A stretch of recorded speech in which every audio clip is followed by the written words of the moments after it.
Good morning student. आज हम start करेंगे इकोनॉमिक्स का 10वीं क्लास का इकोनॉमिक्स का तीसरा चैप्टर जिसका नाम है मुद्रा और साख। सबसे पहले हम जान लें कि मुद्रा और साख होते क्या हैं।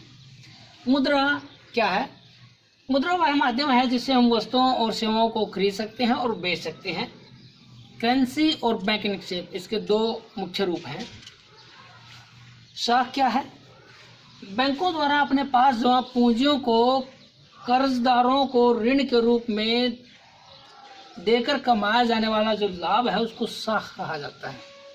बैंकों के पास जो जमा पूंजी होती है वो अपने जो उस पर कर्ज लेने आते हैं उनको दे देता है और बदले में जो लाभ कमाता है उसको साख कहा जाता है।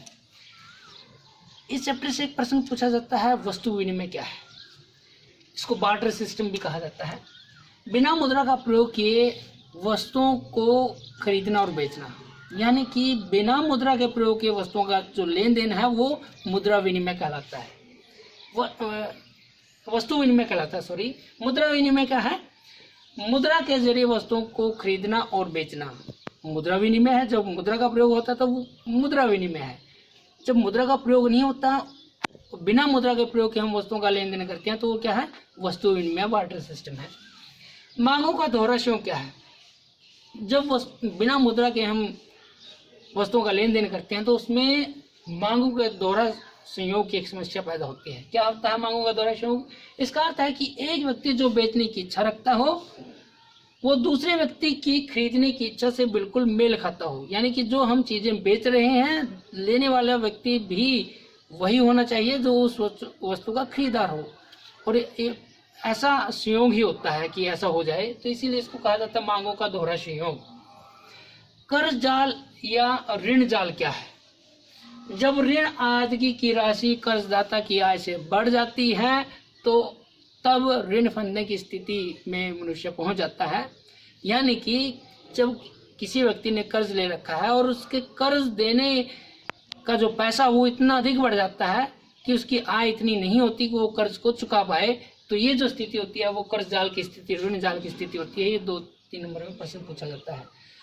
एक बड़ा प्रश्न आता है, मुद्रा आवश्यकताओं के दोहरे संयोग की जो समस्या है उसको किस प्रकार हल करती है? उदाहरण द्वारा समझाइए। ये बड़ा इंपॉर्टेंट प्रश्न है और लगभग ये प्रतिवर्ष परीक्षाओं में पूछा जाता है। क्या होता है आवश्यकताओं का दोहरा संयोग? सबसे पहले इसका अर्थ बता दें।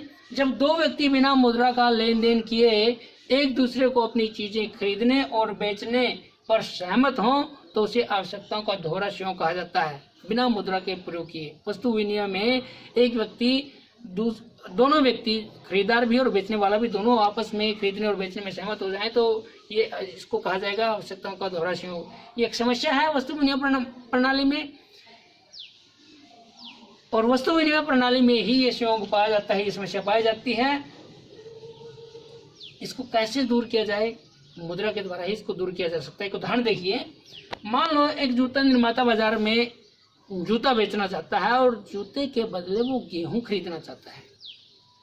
क्योंकि बार्टर सिस्टम है, वस्तु विनिमय है, तो इसमें क्या देखना पड़ेगा? जूते निर्माता को ऐसे किसान को ढूंढना पड़ेगा जिसको जूते की जरूरत होगी। न केवल जूते की जरूरत होगी बल्कि जूते के बदले में वो गेहूं भी बदले में देता हो, ऐसा किसान उनको ढूंढना पड़ेगा। यानी दोनों पक्ष एक दूसरे से चीजें खरीदने और बेचते हों, ऐसा संयोग हमें देखना पड़ेगा। इसे ही मांगों का दोहरा संयोग कहा जाता है। लेकिन मुद्रा के प्रयोग से इस समस्या को दूर किया जा सकता है। क्योंकि कैसे किया जा सकता है? एक बार जूते जो निर्माता है उसने अपने जूते को मुद्रा में तब्दील कर लिया, बदल लिया, तो फिर ये संयोग जो है उसकी ये समस्या नहीं उसके सामने रहेगी। क्योंकि एक बार पैसा उसके पास आ गया तो उस पैसे से वो चाहे गेहूं खरीदे या कोई और जरूरत की चीजें खरीद सकता है। यानी कि मुद्रा जो है वो क्या करती है? वस्तु विनिमय में मध्यस्थता का कार्य करती है। एक बार पैसा अपने पास आ जाए, मुद्रा आ जाए, तो उससे हम कोई भी चीज खरीद सकते हैं। तो ये जो दोहरे संयोग की समस्या है इसको हल करती है मुद्रा। ये प्रश्न आता है कि मुद्रा आवश्यकताओं के दोहरे संयोग को कैसे हल करती है? उदाहरण के द्वारा समझाइए। उदाहरण दे सकते हो, आप कोई और भी उदाहरण रख सकते हो अपनी तरफ से। आज हम इतना ही करेंगे, लेसन की शुरुआत की है। Thank you.